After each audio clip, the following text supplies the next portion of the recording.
안녕하세요. 정치를 쉽게 풉니다. 정치 10단. 오늘 김건희가 연루된 도이치모터스 주가 조작 항소심 2심에서는 1심 무죄 판결을 뒤집고 전주 손모 씨가 유죄를 받았습니다. 이것은 김건희가 기소만 되면 반드시 꼭 기필코 유죄가 나온다는 얘기입니다. 현재 이 주가 조작에 연루된 김건희의 포지션과 행태가 손모 씨의 그것과 매우 비슷하기 때문에 손모 씨가 유죄면 김건희도 유죄라는 말이 나오고 있습니다.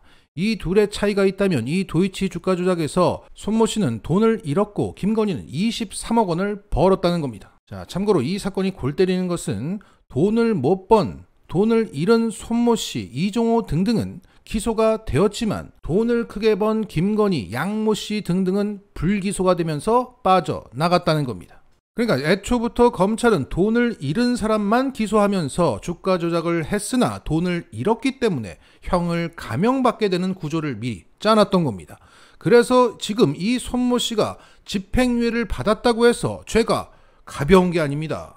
자, 어찌됐든 이 사건에서 김건희와 똑같은 전주 포지션에 있었던 손모 씨가 유죄를 받으면서 지금 대통령실부터 여의도까지 난리가 났습니다. 왜냐? 지난 1심에서 이 손모 씨가 무죄를 받자 대통령실은 이런 공시 입장을 내놨기 때문입니다. 무려 대변인이 나와서 이렇게 말했습니다. 대통령 배우자 김건희 여사가 전주로 주가 조작에 관여했다는 더불어민주당의 주장도 깨졌다. 재판부는 이 사건을 실패한 주가 조작으로 규정하면서 큰 규모로 거래된 인물에 대해서도 주가 조작을 알았는지 여부를 떠나 큰손 투자자일 뿐 공범이 아니라며 무죄를 선고했다. 오늘 선고를 통해서 민주당이 허위 주장을 해왔음이 명백히 밝혀졌다. 그런데도 민주당이 또다시 판결 내용을 자의적으로 해석해서 공표하고 있다. 이는 법치주의의 기본을 망각하는 행위다. 그러니까 김건희가 이 주가 조작에 돈을 대는 전주 역할을 했다고 민주당은 주장을 해왔는데 1심 법원은 전주 역할을 한 다른 2명 손모 씨와 이 김모 씨에게는 무죄를 선고했기 때문에 같은 전주였던 김건희의 주가 조작 의혹 자체가 성립할 수 없게 되었다는 말을 했던 겁니다.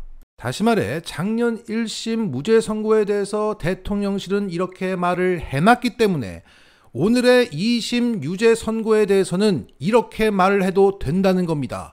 손모 씨가 무죄니까 김건희도 무죄라고 했지? 그럼 손모 씨가 유죄로 뒤집혔어. 그럼 김건희도 유죄네? 자, 용사는 섣불리 여기에 베팅을 했다가 망한 겁니다. 일단 구독을 부탁드립니다. 이 구독은 후회가 없을 겁니다. 그런데 알고 보면 1심에서도 손모 씨의 방조죄를 인정했습니다. 작년 1심 재판부는 이렇게 판결문에 적었습니다.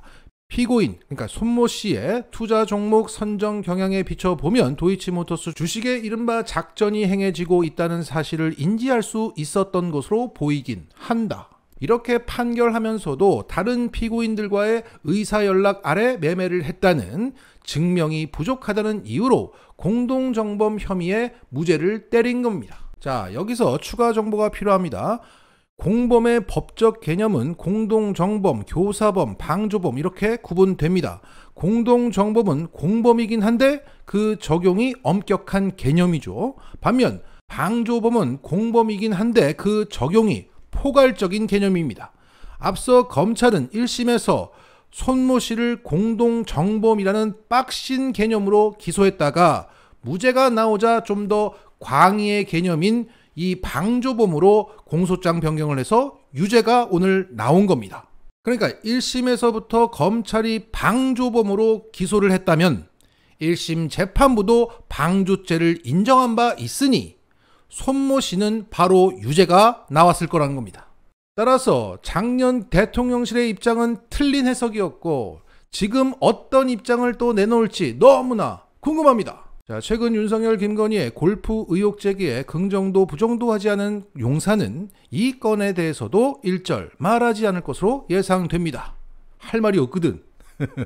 조용하고 좋네요. 자, 상황이 이렇기 때문에 손모 씨는 3심까지 간다고 하더라도 방조범으로 최종 확정될 가능성이 매우 높습니다. 더군다나 손모 씨가 계좌 1개로 참여했다가 이 지경이 된 겁니다. 앞서 1심 재판부는 김건희 명의의 계좌 3개가 시세 조종에 동원된 점을 인정한 바 있고요. 김건희의 거래 계좌 중 48건도 통정 가장매매로 인정했습니다. 결국 김건희는 기소만 되면 유죄라는 소리입니다. 그런데 이놈의 검찰이 기소를 안 하죠.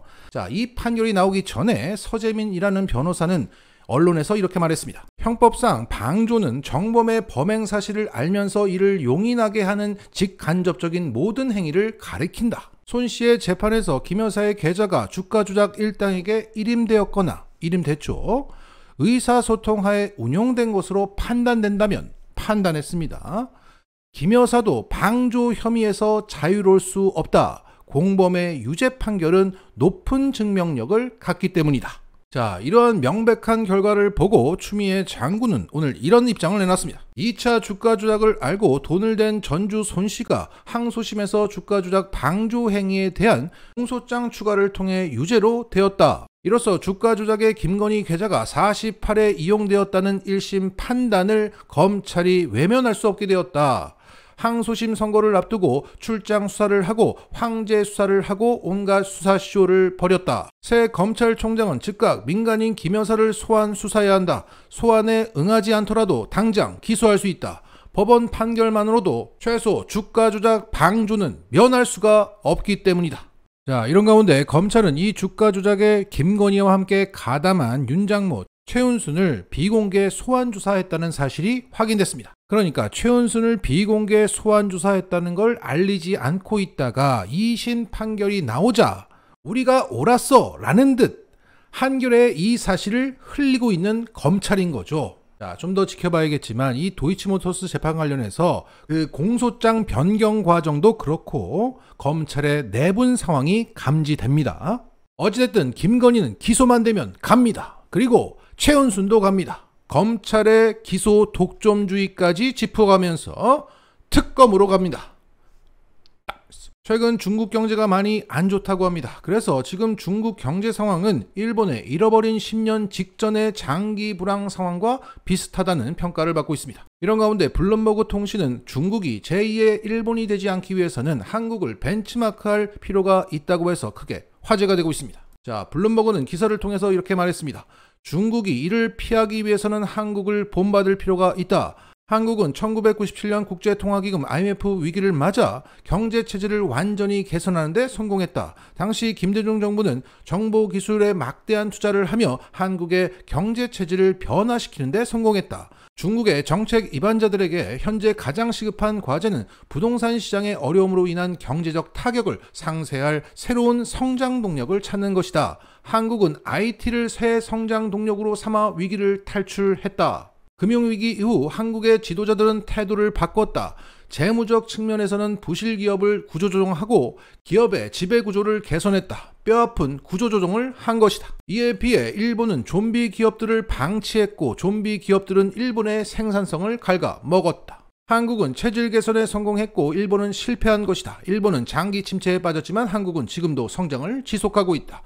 이에 따라 최근 한국은 1인당 국민소득이 일본을 앞지르기 시작했다. 자, 이렇게 중국은 한국을 타산지석으로 삼을 필요가 있다고 블룸버그는 지적한 겁니다. 자, 역시 우리의 김대중 대통령이고 역시 민주당 정부입니다. 이제 제2의 김대중, 이재명이 이 나라를 다시 살려낼 겁니다. 마치겠습니다.